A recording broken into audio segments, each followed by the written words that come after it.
Thanks for listening to the Nice Podcast. I am available to deliver keynote presentations and workshops for your company or for your conference. Reach out to me, davedelaney.speaks.com, or email me and we can talk.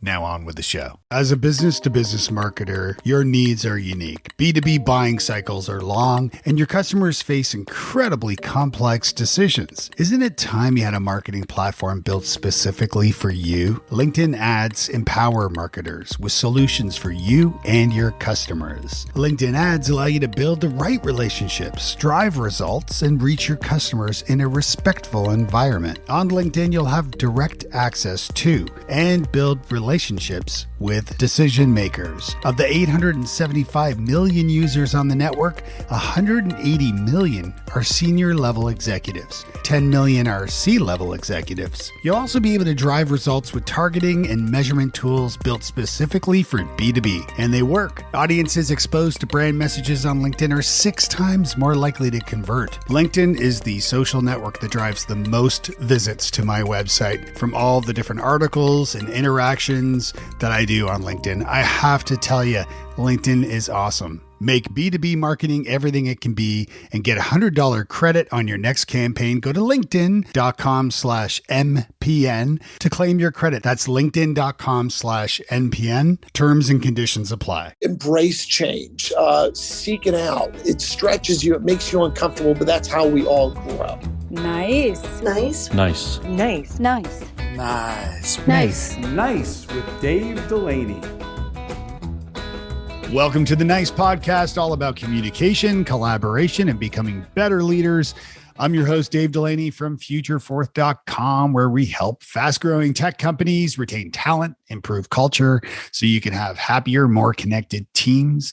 Today, I'm speaking with David Briggs. Dave is the regional president of Fifth Third Bank. Dave, welcome to Nice. Dave, I guess it's the Dave and Dave show today. Thanks for having me. Pleasure. The Daves I know. That's right. That's right. Have you ever heard did you ever watch Kids in the Hall by any chance? Canadian? I absolutely do remember that. Yeah. Do you remember the Daves I know? I don't remember that dynamic of the show. Okay. You've got to, look it up on YouTube later. The Kids in the Hall, the Daves I know. It's the Daves. Yeah, it's a pretty catchy song, and yeah. Great. So, Dave, let me begin by asking, what is the nicest thing someone has done for you recently? Oh, look, I am blessed to have been living and working and residing and growing kids here in Tennessee since 2000, and so just by a factor of living here, Dave, nice things happen every day. But I would have to say, from a specific answer to your question, I had the privilege of going out to Telluride for a boys' ski trip in early February that my wife surprised me with. So, nice. So that was a very nice gesture from her. I don't know if it was so much that she wanted to do something nice or she just wanted to get me back out of the house. But either way, I was a net beneficiary of it. Yes, that's awesome. That's great. And what a great place to ski. I've been dying to ski. I haven't skied in like a good few years now. Well, I did once a couple of years ago back in Ontario where I'm from, but it's been a while.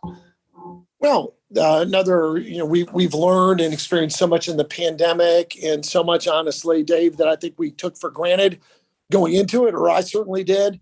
One of the things is travel. One of the things is being able to ski. We were able to go even during the pandemic a couple times, but it was different. Slopes were limited. Restaurants were limited.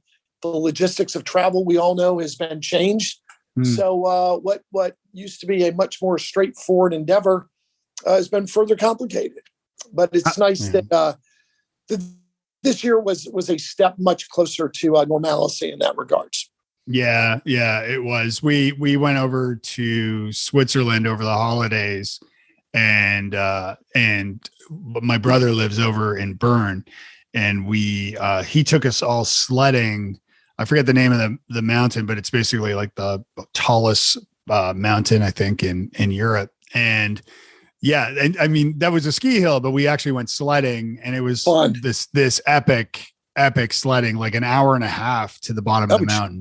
Wow. I'm used to like a 5-second run, Exactly. Yeah. Wow. Cool experience. Yeah, it was pretty wild.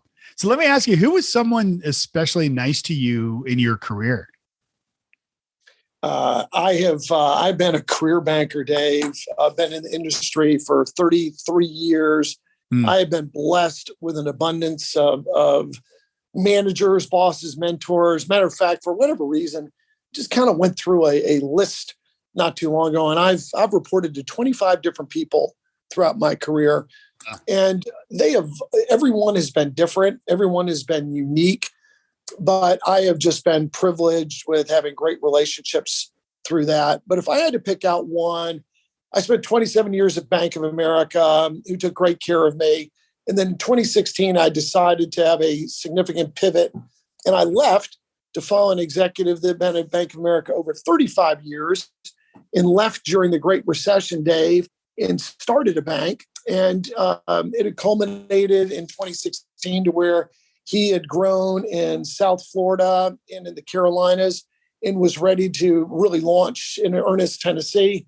So I came on board there, a gentleman by the name of Gene Taylor, who's just an exceptional coach, mentor, friend, and was really exceptionally nice to give me that opportunity, which was a huge step after 27 years at the same company.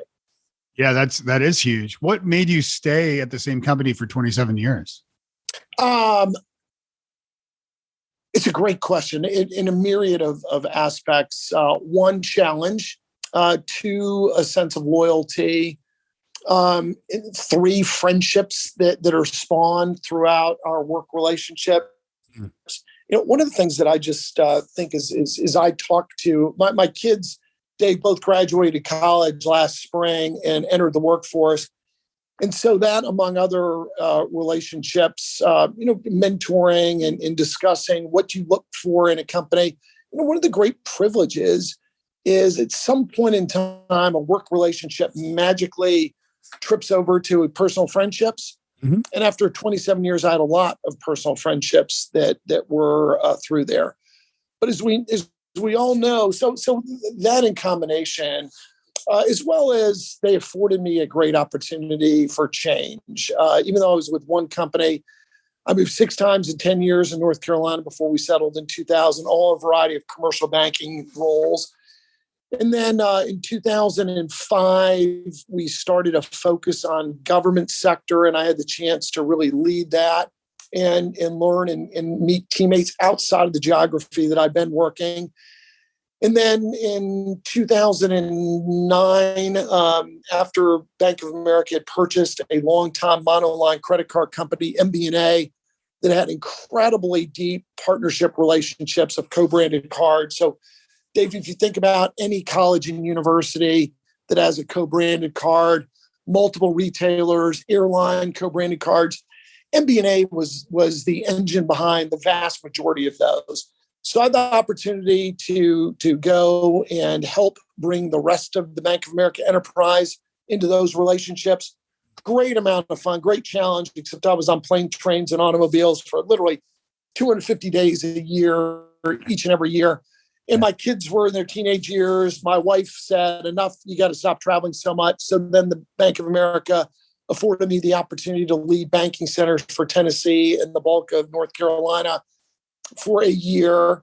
And then after that, I had the opportunity to pivot into private wealth management. So a snippet of my journey at Bank of America afforded me a lot of different diverse opportunities, even though it was under one umbrella, so to speak. And then just to finish my career track, as I mentioned prior, I joined Gene Taylor at Capital Bank, recruited 14 teammates over 9 months. And then we sold the bank to First Tennessee, First Horizon, stayed on with them for a little over a year to help see the merger through, and then took a pause, gathered some perspective, and was enjoying some time off until Dave, my wife, made it abundantly clear one of us was going back to work, and she made it clear it wasn't going to be her.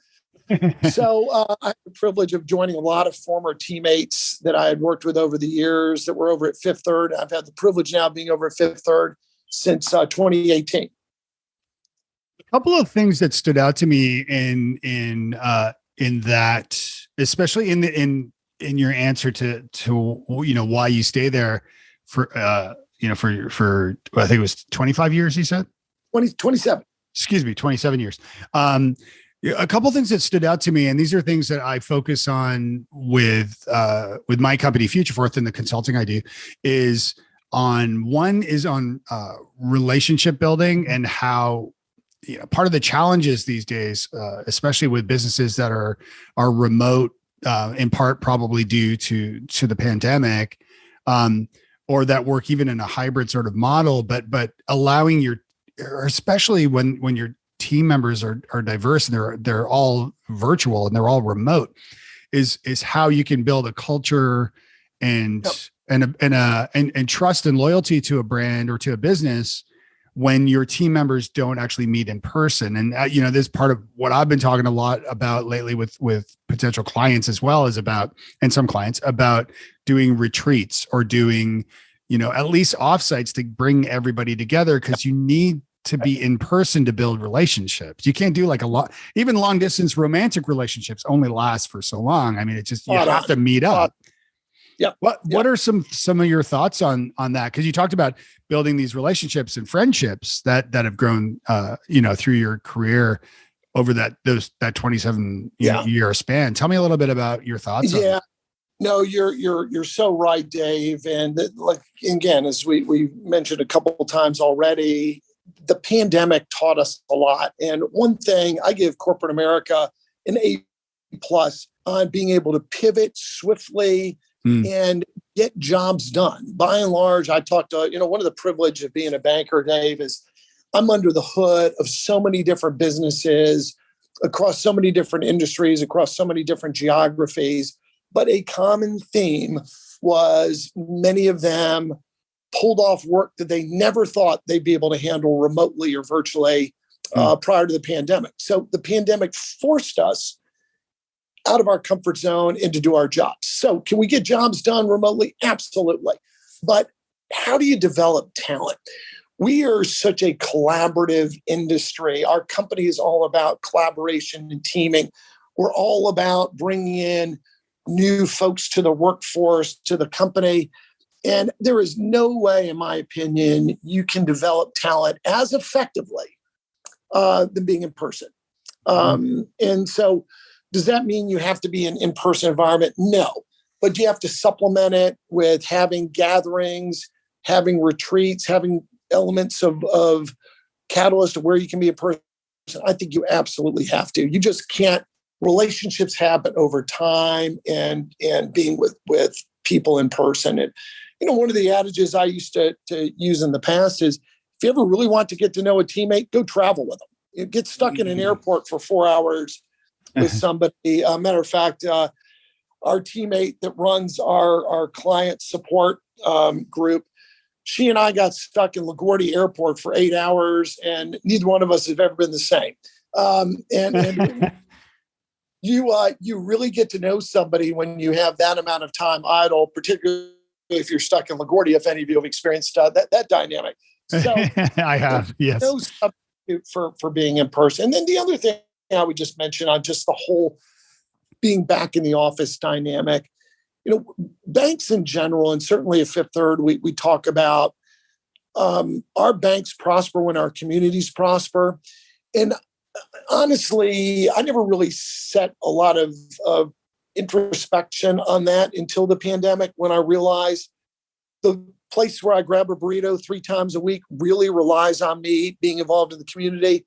A place that I would go and grab coffee and meet people went out of business during the pandemic. And it was real in your face, Dave, of, hey, it really does matter us being together and being out in the marketplace. And one of the particular aspects I like about being in Tennessee, and particularly in Nashville, I describe Nashville frequently as it's a big, small town, and it matters being out seen at lunch. I was at a breakfast this morning.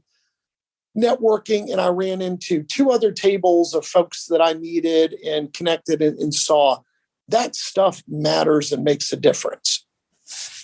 Mm-hmm. Yeah, absolutely. I wrote a book about it. My book is called New Business Networking, and it was in part about moving from Toronto to Nashville in '07 and not knowing a soul here, and how I networked to grow my own career in this city. And I mean, there are other stories and examples in there, but so I'm a big proponent of networking nicely, like doing it the right way. And it sounds like you are too. Tell me also, I mentioned two things that stood out to me about your tenure there, for that 27-year tenure. You mentioned, so one about friendship and about building relationships, as we've covered here. The other side of it was about the company and Gene being open to letting you, moving you into different roles or into different departments or divisions. And I find that is also something that really helps with retention, is that, team members either, they need to, for whatever reasons, maybe they're just bored in the role they're in now, but they're a great teammate. So are there strategies or ways that you practice this with your own team members now by, trying to be on the lookout for when these opportunities come up, that you can actually offer them and it doesn't necessarily have to be even a promotion or a pay raise.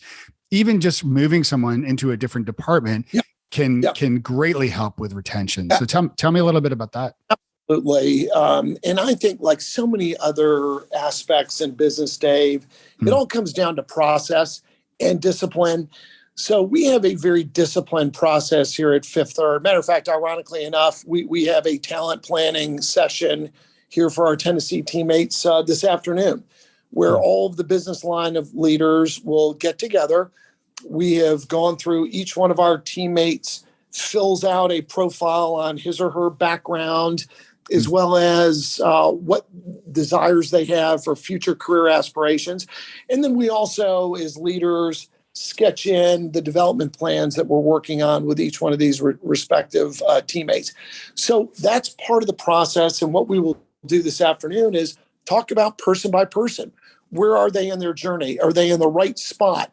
What could we show them that would expand them, push them out of their comfort zone?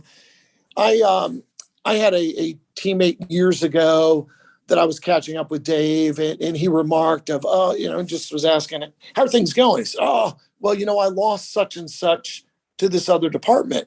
And I said, congratulations. He goes, yeah, thanks a lot, wiseacre. I'm serious. He goes, well, no, that was bad. She was my workhorse.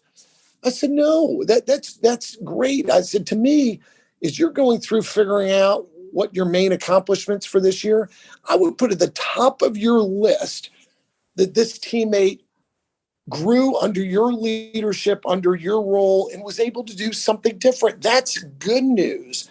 But I think what we find out is people that are saddled with that old misperception, for lack of a better term, Dave, I think are ones that aren't constantly out recruiting for new talent. And they're so fearful that if somebody leaves their organization, that they're going to be saddled with an empty chair and, oh my goodness, who do I put in it? Well, if you're constantly recruiting talent internally and externally, you always have a slate of folks of, if we're successful of somebody moving into a new role, here's a slate of folks that can backfill. We had a teammate just this morning announced that she was moving from one role in our middle market team to one of our large corporate roles. And it's going to be a great stretch for her in expansion and use of talents. And guess what? We have been going through a plan to give her the skills and experience to be able to do more. So that's all worked out. And we've actively had an eye out on, knowing this may happen, who else can we backfill with? And we actually may wind up bringing two new individuals that we've been recruiting externally that we're so impressed with, and says, this investment is all about investing in your talent. And fortunately, Fifth Third has been very gracious to us here in Tennessee of saying, you're a growth market. It's all about talent. If you find two really good players, even though you're only backfilling one, hire both of them. So we're most likely going to do that. So to me, it's just a win-win when that occurs. And the last thing I'll mention on that is years ago, when I first moved to Tennessee, I had an associate that decided they needed to leave the company. And I sat down and said, well, help me understand, why are you going to XYZ? And she said, because there's no change over there. And I said, wait a minute. First off, you really believe that? Because what business doesn't have to change in this dynamic environment in which we all live, work, and operate? And number two, if you really do, how long is that company going to be around? So again, I'll go back to my kids just having started the work world. I have told them, embrace change, seek it out. It stretches you, it makes you uncomfortable, but that's how we all grow. Yeah. And it's a great point, because by seeking change, and, it's something I talk about a little bit too, is about, kind of accepting, or, nobody wants failure. Nobody wants to fail, but at the same time with failure, I mean, if you're failing, we'll use the skiing analogy, right? If you're not wiping out sometimes, then you're obviously not trying anything new. That's right. Great point. Yeah. So, I think that's, among some of my other bizarre hobbies, I've had the privilege of racing bicycles for 20 years. And one of the things I enjoy about it is, of course, the races are great. We're all competitive freaks, and it's great to be able to actually go toe to toe. And it's not so much trying to win; it's trying not to lose is probably even more motivating. Right. But one of the things I like about it is the discipline of preparation. And you just can't show up to an event and not having put in the hours or the training. And one of the things I like about the training is you progress doing intervals so that by design, you get to a point where you fail. So whether it's training for cycling or in the weight room, unless you get to a point where you put enough weight on the bar that you actually can't do another rep, you don't know how far you can go. And that's okay. You learn from failure. You grow from failure. right. Do you ever go out and say, all right, the most I've ever put on the bar is 300 pounds, and I did that twice, so I'm going to put 400 pounds on. Well, you're going to fail on that. Right. So I don't think you ever go into a role going, oh, yeah, let's put Dave in this. We know he's going to fail. Hey, we know this is a stretch for Dave, but he's been stretched before. We all grow when we're stretched. Let's go in there. And, oh, by the way, if it's too much, let's grab him, pull him above water, give him the tools to try to be successful. But at the end of the day, if it's not, it's okay to say, you know what? We tried it. It didn't work. And then bring him back to a role that they're comfortable in. And that's okay. So without taking risk, we'll never know. We'll never reach our full potential. Do you open up that dialogue with your team members to, I'm asking this for our listeners who might work for smaller organizations or run smaller companies too, but of whether it's promotion or just offering, a team member a role, like a different role or a different division or something like that. Tell me a little bit more about the process of selecting somebody to perhaps be offered to move into a different direction. Like, how do you first detect that that's something that you even should be doing for a specific person? And then how do you have that conversation with them to see if this is something they'd like to do? Great question. And I think it comes back down to, you have to be open and transparent and communicate. And again, when our kids were trying to figure out where they were going to go work, and they were having a bunch of interviews, I said, guys, you have to do some research going into it. And Dave, I've yet to pick up for a publicly traded company the annual report to shareholders, where somewhere in the letter to shareholders, the CEO or chairman, whoever's authoring it, doesn't say, oh, and by the way, we have the best people. I've yet to see somebody that says, we kind of believe in the bottom of the barrel or mediocre performers. Said nobody ever. So, everybody can't have the talent, all the top talent. So how do you do it? And I often say that people vote with their feet. And if you've got a good culture, they will stay around. So I think folks, first and foremost, when they're thinking about where they're going to work, my guidance is ask a lot of questions of that company. What's the day in the life of? What's your turnover been? How's that compared to the industry? Where do you receive talent from? How often do you promote? So one is, I think, just knowing the culture of where it's at. And then secondly, once you're doing the role, it's up to us as leaders to sit down with our teammates. Hey, where are you? How's it going? What do you like? What don't you like? Where do you see yourself in 2, 3, 5 years? And by the way, there is nothing wrong with saying, you know what? I love what I do, and I want to just be better at it, and I want to be a pro in position. Absolutely great. I think sometimes you can have cultures that there's a balance here, Dave. You always want to, in my opinion, look and have an opportunity to stretch and grow. But there's other folks we've all seen that the minute they land in a position, they're too excited or anxious about what's next to really sink in and learn in the role that they're doing. So you have to have a balance on excelling in what you're doing, but always with a line of sight of not where the puck is, but where the puck's going. And it starts fundamentally with open and honest assessments of your skill set, where you have gaps, and then an open and honest discussion of where we can develop to improve those gaps. And then with that, an open and honest dialogue of what are the potential roles and how would that potentially look like. Is there a percentage of time that you dedicate, or whether, or maybe this is just something you do naturally, to focusing on your people, on your teammates, on your staff?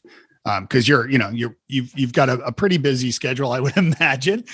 Yep. A very busy schedule, and you're balancing a lot of balls, I imagine, or spinning plates, yep, or however you want to say it.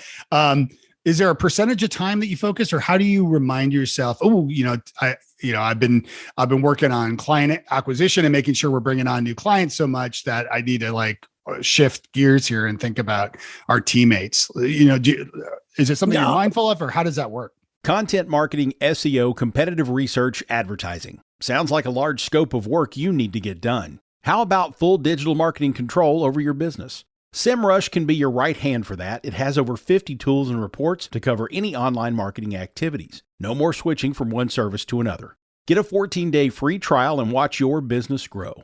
Go to bit.ly/SEMrushMPN. That's bit.ly, bit.ly/SEMrushMPN. It's a great question. I'm kind of chuckling here as you're teeing this question up, Dave, because one of the that I've been receiving coaching on, and it's valid, is being more granular and detailed in my calendar planning and prescriptive of where I do spend time. I think a lot of us that come from more of a sales background fall prey to a disproportionate amount of time working in the business, chasing deals, getting an email and going, oh, hey, somebody's stuck, and let me jump in and help alleviate this roadblock so that we can get this client onboarded, do more business, win more names, versus working on the business, which is strategic planning, the personal people development side of the equation. But saying all that, part of there is a process I mentioned earlier, obviously, this talent planning discipline process that we have here at Fifth Third, that ensures that we are spending time on our talent and development plans and having ongoing dialogues with our teammates in that regard. We've also heard, whatever analogy or snippet you want to use, but get the right people on the bus. We've all heard that, and it's so true. And what's fun is when you do get the right people on the bus, driving it is really easy. By the way, when you get the wrong players on the bus, it's no fun at all. And I've been very fortunate that I have an incredible group of leaders that we have amassed. They understand where we're going. They understand our success measures, and they're driving the people, the recruiting of people and driving it. So overall, it makes my job really easy.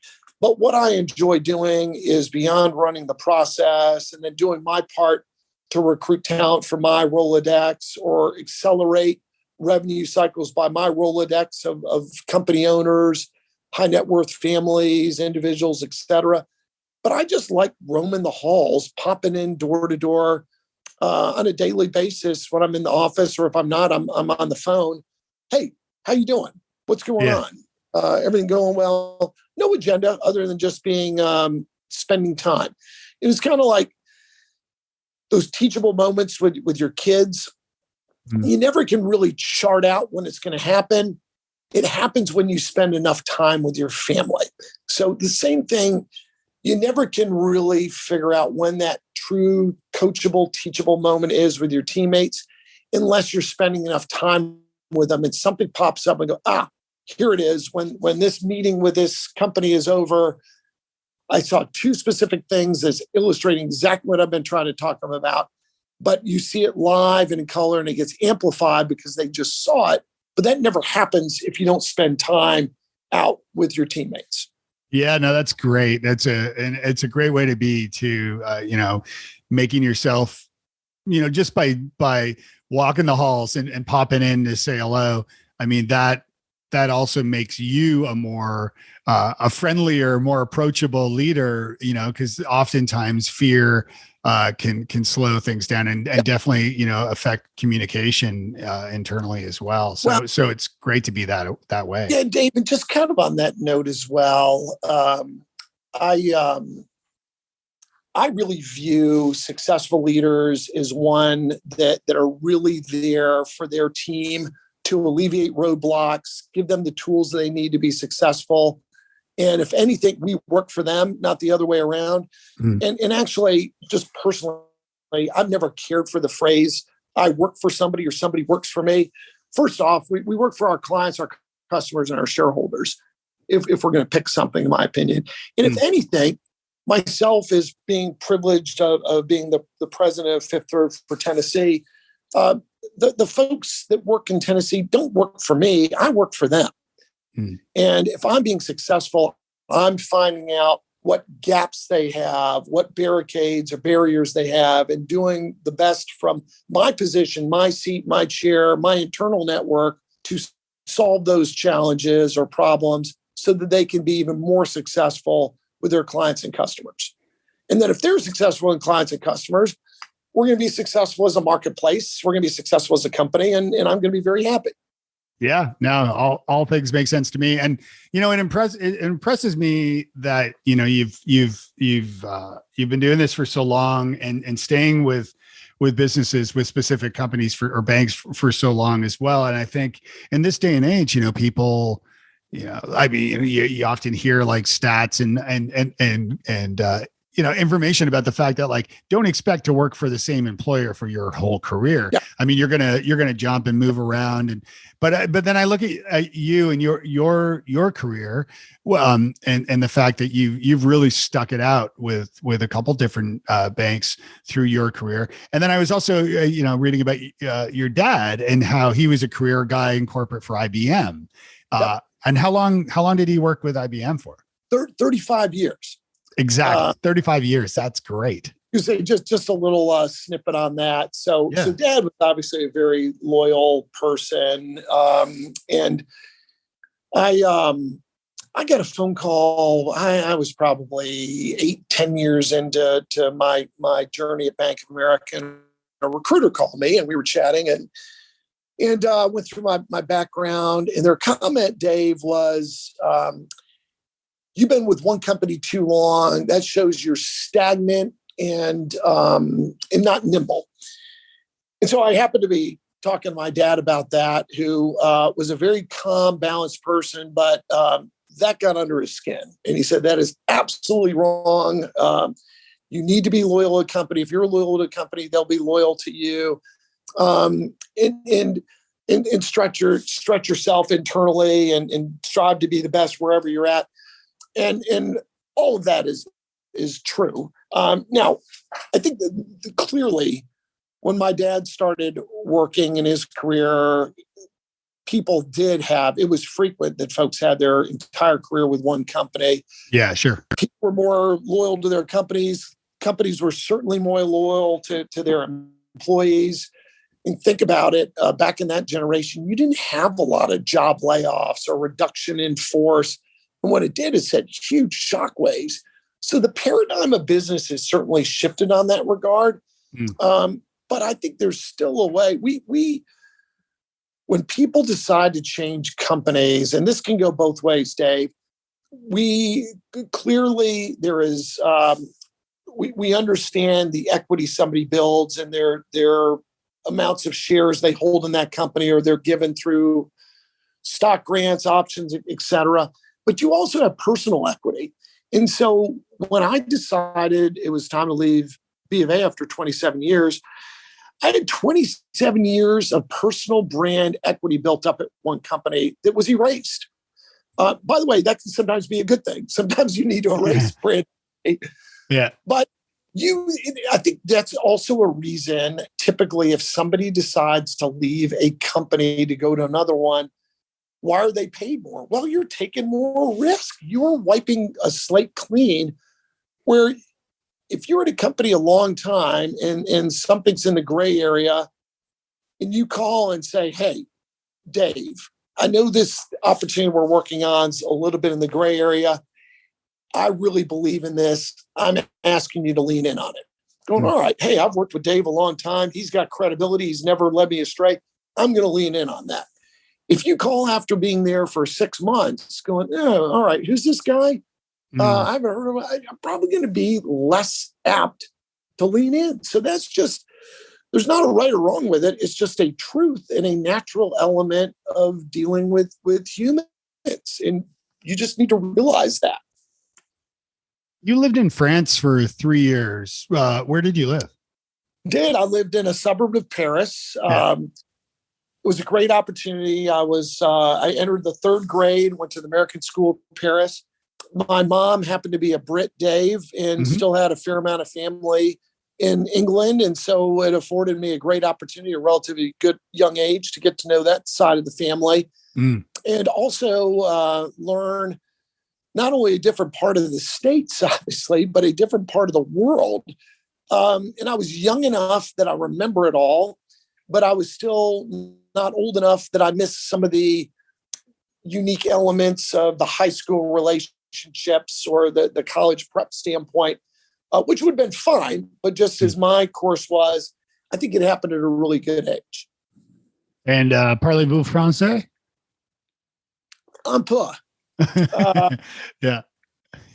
Me too. French was a big part of the curriculum. But I went to the American school, and this was interesting. Dave's back to kind of the skiing element a moment ago. And speaking of cultures, but the Parisian schools back then, I don't know if they still do this, but back then they would, the Paris schools would go to the Alps for a month with their school, with their teachers, and they would have school in the morning and ski all afternoon. So the American school trying to incorporate the culture, but I think listening to their client base, the parents who said, you can have my kid for a week, not a month. Right. We all, with our school kids, for a whole week, no school, but just full skiing with all your buddies and schoolmates and teachers. So I actually learned to ski in the French Alps, which was very privileged, I might add. But again, just kind of a unique characteristic. I don't know of any American school district that has that kind of element or arrangement, but it just showed very early on a much different cultural approach to something that in the States we wouldn't even think of doing. Yeah. And I think that's really, that sounds like I want to go to school there. But that, it sounds amazing. I mean, I think, and I asked you about that too, because I was curious about, your approach and understanding of, other cultures. It's something that's very important to me. I mean, our kids have traveled, I mentioned, Switzerland over the holidays, but they've been to Iceland and they've been to Portugal, many European places. And not England yet, actually, strangely enough. And my mom, pardon me, my mom is also British. I say mom. Yeah. So she's from London, and like your mom, she grew up during World War II. So I'll give you this little side story. During 9/11, excuse me, my mom got very upset. I mean, of course, everybody was upset, obviously. But we're in Toronto, and at the end of the attacks, when the attacks had settled and we weren't sure, it kind of, things had calmed in the sense that it didn't seem like anything else was going to happen. My mom was still panicking, and certainly at that point we concluded nothing nothing bad was going to happen in Canada, in Toronto, where we lived. But my mom kept freaking out about it, and I was like, Mom, like it's over. This isn't really going to affect us here. And I just totally side like she threw me off because she said, Dave, you don't understand. I grew up during the Blitz, and I'd never even thought about that before. I never really realized. And your mom did too, right? Yeah. And, probably in your mind too, Dave, now seeing this very unfortunate Russian-Ukrainian situation. Absolutely. Unfold, and as they're talking to Ukrainians and they're talking about the bombings and missile strikes, I mean, we can't. 9/11 was probably the closest that we as Americans came to that dynamic and fear factor. And Dave, I know you said your kids haven't been over there yet, but have you done the Churchill Museum in London? No, actually, I haven't. So I highly recommend it. Matter of fact, just you and I sharing the background of our moms having grown up during the bombings. Mom would talk about just being under the dining room table with her parents and her sister. Her two brothers were all fighting in the war, and hearing the bombs and not knowing if one was going to hit the house. And I just can't fathom going through that. And the Churchill Museum really shows it's the bunker of which Winston Churchill ran the war. And it's incredible, preserved, and incredible to see it. And then, of course, it does a great job of walking through the timetable and the iterations of the pre-war, during the war, and post-war. But it's just surreal to think about that dynamic. And really, again, how blessed we are to live in this country. But it also, I think, is always a reminder, in particular with this current conflict, we never can take our national security for granted. It really is something that is precious, and you never can take it for granted. Yeah, I posted something about that the other day, about my thoughts of, like, anytime I have stress about my business or any aspect of my life, I just have to think about what these poor people are going through in Ukraine right now, and think said. Like, just put it in perspective, right? Yeah. So well said. Yeah. It's my heart goes out to them. All right. Well, let's move to the lightning round, and then we will wrap up here. All right. So complete this sentence. Nice guys and gals finish first. Nice. What's a nice book that you recommend for the nice makers? For the what makers? The nice makers. That's our listeners here. Boy, Who Moved My Cheeks? Oh, that's a good one. That's a great one. Actually, is that a book that your kids have read as they've been kind of thinking through their careers? That's a good question. I'm not sure I have mentioned or brought that to their attention, Dave, but what a simple, literally 5-minute read that's kind of back to your comment of putting things in perspective, whether it's seeing a conflict or just going back to kind of those young kindergarten years. We tend to overcomplicate and overinflate life at times, but its core is pretty basic, right? So, and that one's, I think, right up there at one of the most simplistic but most impactful still at the same time. Well, oftentimes things are, right? Like, it's interesting how, when you think about the simplicity of certain things, like when you kind of tear away all the aspects of things that kind of overwhelm when you drill right into it. It's usually like a simple problem. I mean, it might have great, large stakes involved, but at the end of the day, it's, most problems are rather simple. Look, we overcomplicate business. Right. I will bet a large sum that any of your listeners that are putting together business plans or have put together a business plan didn't have there as an objective to become bureaucratic. So how do companies become bureaucratic? It happens. And so you have to work every day to annihilate it before it takes hold, because once it does, it's hard to ever turn it back.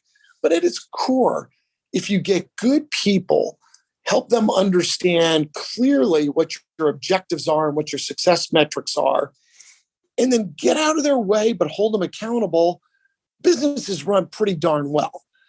But then we just wind up overcomplicating things. Right.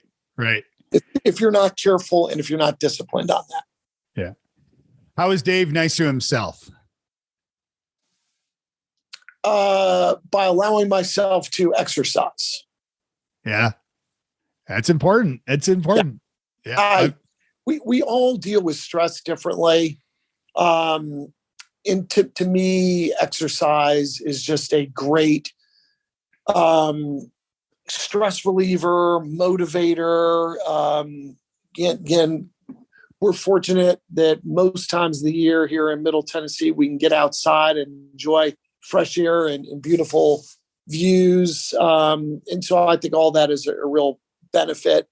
And we have to stay well-rounded. We just can't. And one of the things I mentioned to my kids, you have to be disciplined and turn off work. If you decide that you want to send an email at 3:30 this morning, you can do it. And if I get it at 3:35 and respond to it, I can do that. But is that healthy? Is that good? Is that wise? No, you got to have balance. This is a marathon, not a sprint for our careers. And that doesn't mean that we don't work hard and be aggressive, but you have to have balance in life. And you have to have, in my opinion, exert to relieve stress and come back energized, recharged, and even a better teammate than without doing that. Yeah, that's good. Do you encourage your team to do that? Absolutely. Yeah. Sorry, go ahead. And on that front, I actually will send out more nasty grams. And some of this is just as we're regaining traction coming out of the pandemic, Dave. But, obviously there was a period of time there where the pandemic didn't allow us to spend face time with clients, COIs, talent. So we weren't spending money on that front. Now, as we're back out largely being able to play offense, for lack of a better term, I will send more nasty grams of, hey, check out so-and-so. They didn't spend much last month, which is a little bit foreign. Most companies have to be the other direction, but I think you have to spend money to make money. You have to be wise and disciplined of how you do it. But there's no better investment than a cup of coffee, a lunch, a drink in the afternoon, with really getting to know somebody and building that relationship, much like you hit on earlier, Dave. Yeah. It's all about planting those seeds when it comes to networking and just having these informal chats. I think it's really beneficial. Yeah. And as far as exercise go, you talked about racing bikes too. Do you do that still? Do you do that here? I do too. Although it seems like the older I get, the faster everyone else seems to be. And fortunately, during the pandemic, we certainly missed effectively that whole 2020 season. But last year, there was a limited amount of quote unquote normal races. But Wednesday night out at the Nashville Fairgrounds during the spring and summers, there's a race Wednesday night, which is a great way to break up the week and to get some incredible intensity. And personally, I don't care how disciplined or regimented you are in intervals or putting your body under stress. There's nothing like the real thing of racing to replicate it. The only problem there is because it's a Wednesday evening, the classifications are limited. So I race with the young, real fast guys. And I know my objective is certainly not to win, but to hang on. And and that just doesn't have that same fire of accomplishing that objective, although it's a realistic one, than trying to line up with my age bracket, where I do feel like I have a chance to win. Although my age bracket, I'm no longer close to being the youngest in it, so we're getting more and more of an influx of that talent. So every year that becomes harder too. But yeah, I do that, and then I have a personal trainer that I go to the gym twice a week to really just kind of keep my core and joints moving as best they can as an old guy. And by the way, some of my best business networking has come from being on the bike or being in the gym. It's just another element where you tend to meet people. Yeah, I think getting out and finding ways. Yeah, I work out with my wife and we have a trainer, but we do it virtually. I mean, we work out at home. But I think you're right. I think now more than ever, like just getting back out, I've started attending some networking events and things like that around Nashville recently. And it's just, and speaking events as well, just doing that in person again has been fantastic. Great. But by the way, did you see a clip? I saw this clip recently and it blew my mind. And it was some cyclists racing. I'm not sure where they were, but they were definitely moving pretty quickly. And this guy, in the front of this guy he was riding his bike and it's hard to explain, but he sort of basically lied down straight, flat, so that his like stomach was on his seat and his arms were holding and and he bolted across the I don't even know the name. What's the name of the guys who travel with you to protect, like in front to make. Yeah. He passed him. Oh yeah. Yeah. Do you know what I'm talking about? Yeah. Yeah. And I don't know that particular clip, but right. Yeah, I've certainly folks that have unclipped, laid their belly on their saddle and just become a rocket ship going down. Yeah. Which, if you tried that in a race, they probably would frown on you, quite certainly. But it's amazing how aerodynamics play a difference. And, like so many other things too, back to skiing is just one example of many. Yeah. Or certainly golf. You can go out with some really good local cyclists, good local golfers, good local skiers, and they're great. But then you put them with the pros and it's a whole different level altogether. Yeah. One of the cool things about cycling it is a little bit, it is a closed knit arena.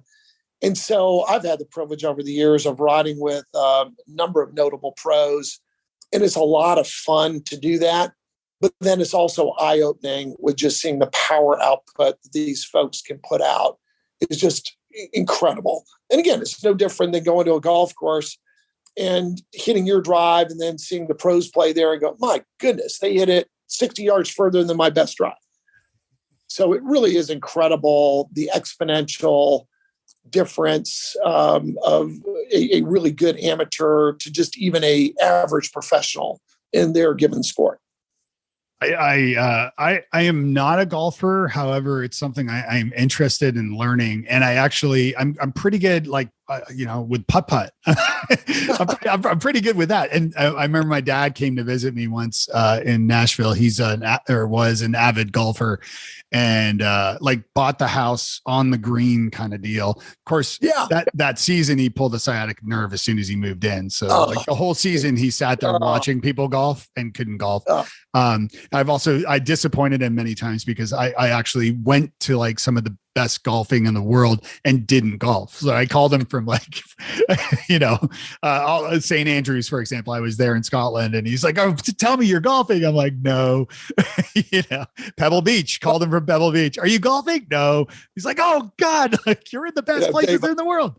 A quick aside on that, my father, if you hadn't picked up on it earlier, not only was my dad, but a huge mentor and I miss him dearly. And he and mom had when they retired, went down to Western North Carolina, spent a year orchestrating, building their house. And then it was all set up for dad to play golf full time. And I called home one day and talked to my mom and finished with her and then asked to talk to dad. And she said, oh, he's out driving an ophthalmology van. I said, what? He said, you'll have to ask him. And so I talked to him later. I said, what are you doing? He said, well, saw an ad in the paper and not surprisingly, when people are having their eyes fixed at the eye doctor, probably not a good idea for them driving. This is all before Uber and whatnot.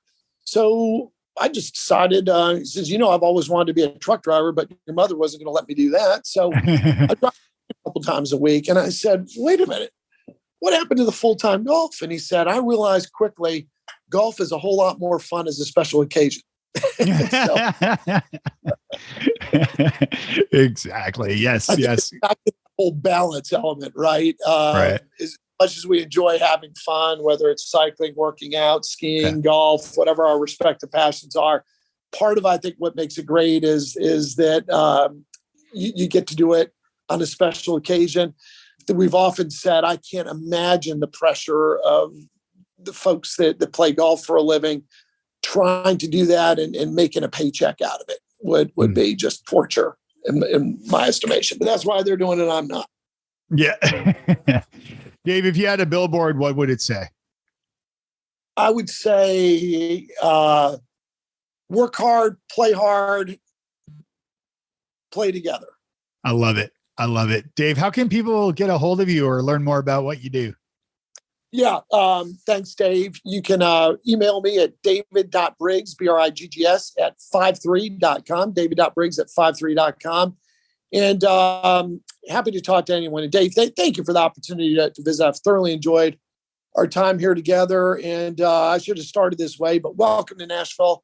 We are glad to have you cohabitate with us. Thank you, sir. Thank you. Yeah, it was a pleasure chatting, and we'll talk to you again soon. Thanks for being here.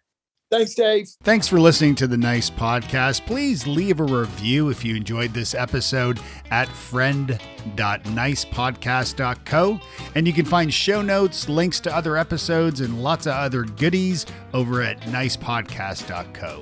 Music by Alistair Crystal at alistaircrystal.ca. We'll see you next time, and be nice.